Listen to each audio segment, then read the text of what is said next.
A Semana de Jornalismo da PUC São Paulo reuniu importantes debates sobre os direitos humanos. No evento, foram discutidos temas como o aborto, a legalização da maconha e a homofobia. Os direitos humanos devem nortear as políticas públicas da cidade de São Paulo. As atividades da Semana de Jornalismo da PUC São Paulo ressaltaram o tratamento dado aos direitos humanos na cidade.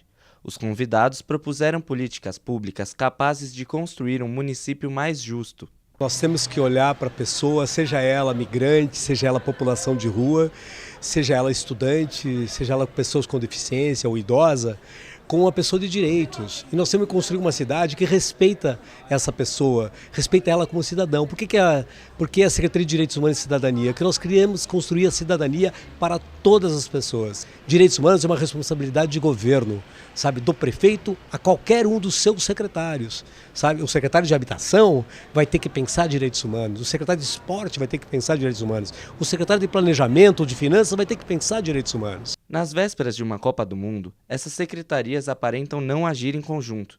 Neste cenário, surgem os movimentos sociais, como o Comitê Popular da Copa. É um escalabro em cima do povo pobre, principalmente aquele que ganha de 0 até 3 salários mínimos, ter que sair de onde está morando já há 20, 30, 40 anos para receber a Copa e as confederações. Mas a gente, o comitê, não vai aceitar esse descalabro, temos que reivindicar o direito humano, que os direitos humanos sejam respeitados e não seja tão agredido como está sendo na cidade de São Paulo. E por isso a gente vê e diz que a cidade está pagando um preço muito caro para poder ter esses dois eventos. O que a Copa e a FIFA vai deixar de lucro para essas população mais carente, então? A FIFA, a Copa, vai construir quantas habitações de interesse popular?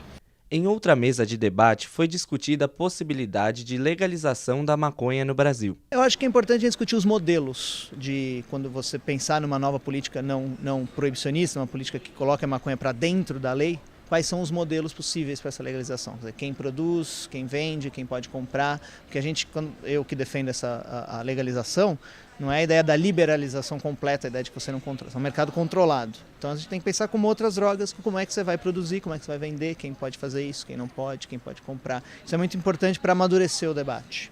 A brecha mais fácil que a gente tem para a legalização da maconha é através da maconha medicinal, porque já existe uma previsão na lei de 2006 que autorizaria uma criação de uma agência nacional de maconha medicinal. A gente tem todos os dados científicos possíveis, a gente tem exemplos no mundo todo de como a maconha realmente é um medicamento muito versátil, como ele ajuda numa série de doenças e tal. E eu acho que seria uma maneira também da gente conquistar algo muito importante para uma legalização plena da maconha. Em outro encontro, os direitos humanos e suas violações foram discutidos sob o ponto de vista das mulheres.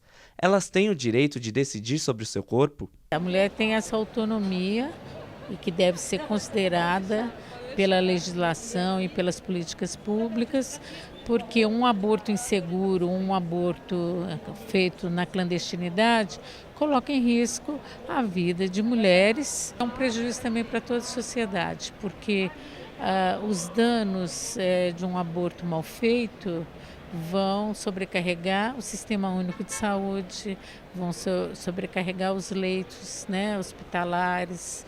Portanto, seria muito mais econômico e mais digno garantir que a mulher pudesse decidir se quer ou não quer ser mãe.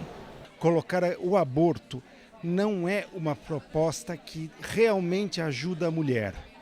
O aborto simplesmente desvincula o Estado do destino dessa mulher e dessa criança. O encerramento da Semana de Jornalismo contou com a participação do deputado Jean Willis, que se viu diante da pergunta: o Brasil é homofóbico e machista? O Brasil ainda é um país machista e homofóbico e ainda é um país com dificuldade de se reconhecer machista e homofóbico.